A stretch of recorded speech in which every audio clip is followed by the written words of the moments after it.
السلام علیکم ورحمۃ اللہ وبرکاتہ نحمدہ ونصلی علی رسولہ الکریم اما بعد بسم اللہ الرحمن الرحیم۔ حضرت حذیفہ رضی اللہ عنہ کہتے ہیں کہ ہم عمر فاروق رضی اللہ عنہ کے پاس بیٹھے ہوئے تھے تو آپ نے فتنے کے بارے میں پوچھا۔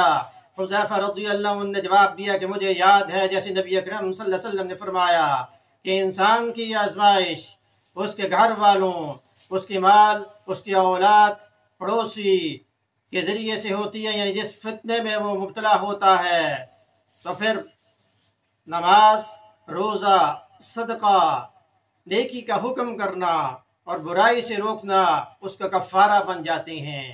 یعنی اگر انسان ان ذمہ داریوں کو پورا نہ کرے تو پھر وہ گناہ گار ہوگا، تو نماز، روزہ، صدقہ ادا کرنے سے پھر یہ چیزیں کفارہ بن جاتی ہیں۔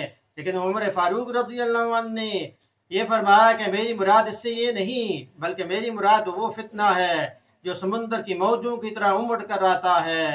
تو حذیفہ رضی اللہ عنہ نے جواب دیا کہ آپ کو اس فتنے کے بارے میں کیا خطرہ، آپ کے اور اس فتنے کے درمیان ایک بند دروازہ ہے۔ عمر رضی اللہ عنہ نے سوال کیا کہ کیا وہ دروازہ توڑ دیا جائے گا یا بند کر دیا جائے گا؟ حذیفہ رضی اللہ عنہ نے جواب دیا کہ اسے توڑ دیا جائے گا۔ تو پھر آپ رضی اللہ عنہ نے جواب دیا، عمر فاروق رضی اللہ عنہ نے فرمایا کہ پھر اسے کبھی بند نہیں کیا جا سکتا۔ تو حذیفہ رضی اللہ عنہ سے بعد میں پوچھا گیا کہ وہ بند دروازہ کون سی شخصیت ہے، وہ بند دروازہ کیا ہے؟ تو حذیفہ رضی اللہ عنہ نے جواب دیا کہ عمر فاروق رضی اللہ عنہ اس کو جانتے تھے، بالکل اسی طرح جس طرح صبح کے بعد رات کا آنا لازم ہے۔ اس سے مراد اصل میں آپ کی اپنی ذات مبارک حضرت عمر رضی اللہ عنہ کی شخصیت تھی۔ وہ بند دروازہ حضرت عمر رضی اللہ عنہ تھے جنہیں بعد میں شہید کیا گیا اور اس دروازے کو یعنی توڑ دیا گیا۔ اور جب تک آپ کی شخصیت زندہ تھی فتنوں کا وجود نہیں تھا۔ جب آپ کی شخصیت دنیا سے رخصت ہو گئی تو بعد میں فتنوں نے جنم لیا، جیسے عثمان غنی رضی اللہ عنہ کو شہید کر دیا گیا، بعد میں جنگوں کا ہونا۔